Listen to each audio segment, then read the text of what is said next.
se va a decidir y en el Tribunal Constitucional ya está todo dicho. O sea, diputada, creo yo, déjeme que le haga la pregunta, porque si no, creo yo, ¿no cree más bien usted que habría que gastar la energía en lograr la unidad de la oposición?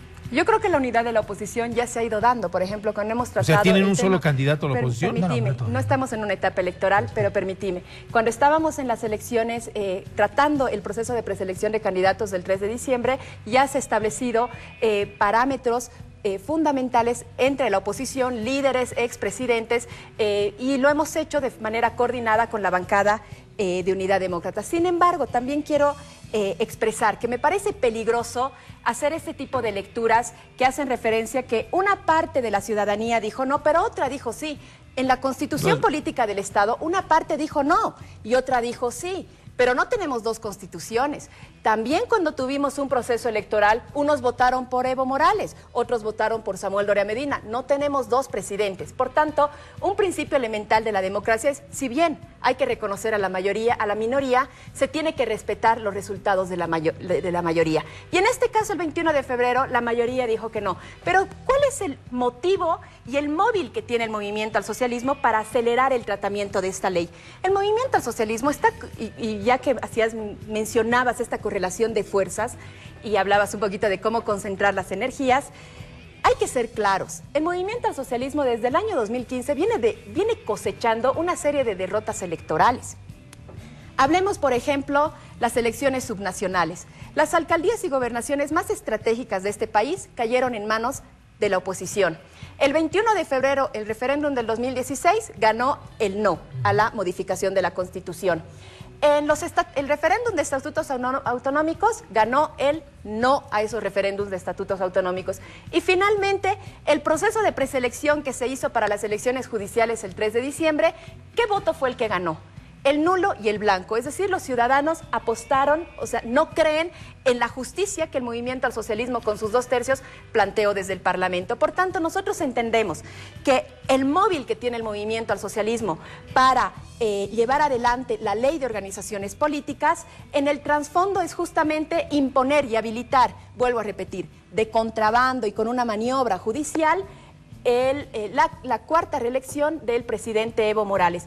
Yo aquí más bien creo que la pregunta tiene que ser al Movimiento al Socialismo. Si bien en esta ley se busca la democracia interna, se habla de financiamiento público, se habla de una perspectiva de género, una perspectiva indígena, creo que esta ley motiva también a los partidos políticos a que empiecen a trabajar en una renovación de liderazgos. ¿Ustedes también?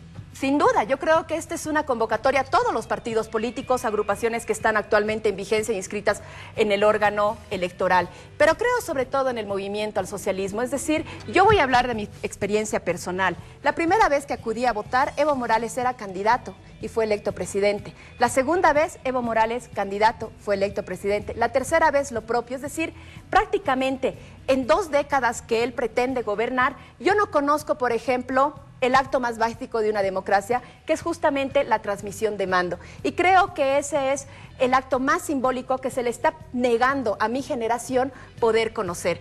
Yo creo que el Movimiento al Socialismo tiene que reflexionar y tiene que buscar candidato. Creo que los que no tienen candidato en este caso es justamente el Movimiento al Socialismo. ¿Es Samuel Doria Medina un líder que necesita renovarse en algún momento? Yo no voy a momento? entrar en un escenario de especulación. No. Le pregunto. Pero en tu partido, yo creo que todos los candidatos se tienen que someter a unas elecciones primarias al interior de sus organizaciones políticas. Y es por eso que también en la ley se está estableciendo la actualización de la militancia una vez cada periodo constitucional. Es decir, claro, actualmente, por ejemplo, si un partido se ha constituido hace aproximadamente 15 años y normalmente, porque no existe una ley actualizada del sistema de partidos, no se renueva la militancia. Entonces, en esta ley se está contemplando, por ejemplo, esos mínimos parámetros, pero también la reinscripción o actualización de la militancia se la tiene que hacer, por ejemplo, 3 años antes de que se tenga que convocar a unas próximas elecciones primarias. Claro, es decir, se está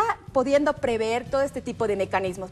Vuelvo a repetir, lo lamentable de esta norma es que se está pretendiendo dar el carácter vinculatorio de los resultados de unas elecciones primarias, en este caso, básicamente, negando la posibilidad de que se reconozca el artículo 168 de la Constitución Política del Estado. ¿Vuelve al debate, Shirley?